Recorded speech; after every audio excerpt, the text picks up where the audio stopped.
Quickly to take over control of an affordable housing complex after a carbon monoxide leak from generators running inside all night sent at least 2 people to the hospital earlier this year. And this comes after our I-team discovered one of those people, 79-year-old Rafael Santiago, died from carbon monoxide toxicity. Tonight, in an exclusive interview, I-team investigator KYLIE McGivern sits down with Santiago's son, fighting for accountability after his father's death. He brought laughter when there was sadness all the time. When you think of your dad, you think the sunglasses, the hat, like that's him. He's a character, yeah.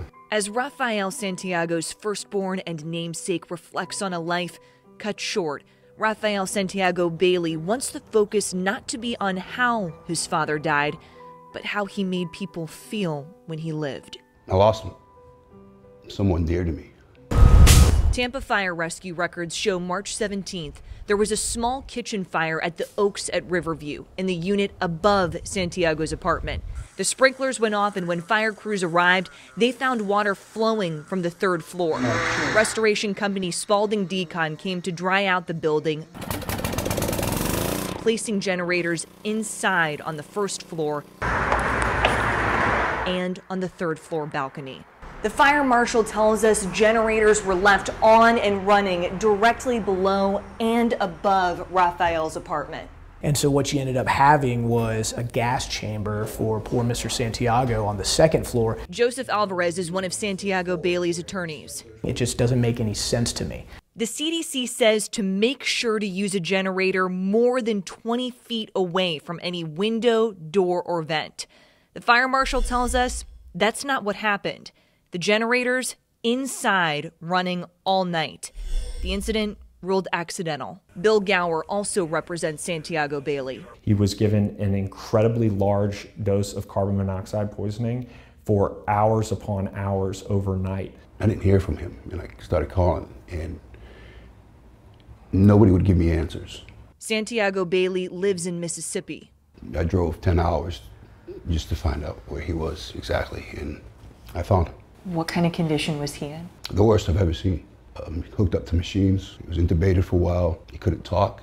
He just stared and gazed. It was terrible.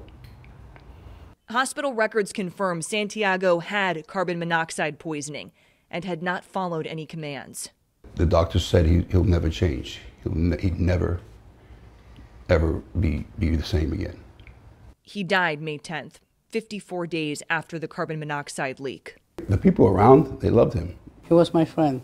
The night of the carbon monoxide leak, Damaris Sanchez was visiting her mother, who also lives at the Oaks at Riverview in Santiago's building. And we were scared about that.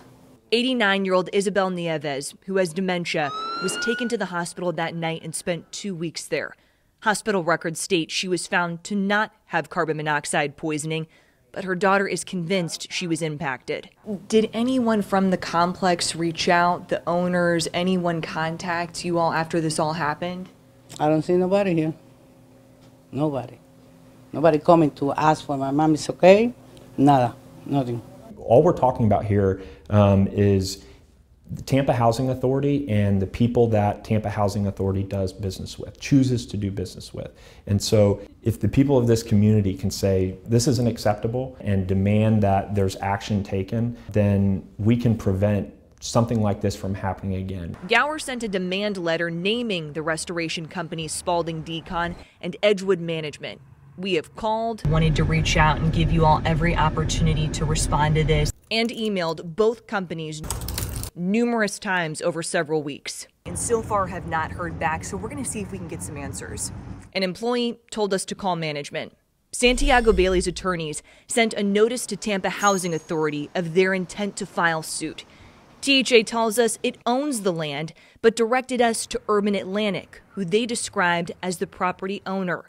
Hillsborough County records list the Housing Authority as the property owner because it owns the land. But Tampa Housing Authority says the buildings are owned by Urban Atlantic, a development company and investment company based in Maryland. It's not good enough for you just to say, okay, well, we handed it over to this property management company and it's their responsibility at that stage. What would you want your dad to know? He knows. He knows I'm going to take care of him. And I'm going to make sure that this gets taken care of. Yeah, he knows. Urban Atlantic, Edgewood Management, and Spalding Decon all have yet to respond to our calls and messages. Santiago Bailey's attorneys tell us they plan to file suit soon.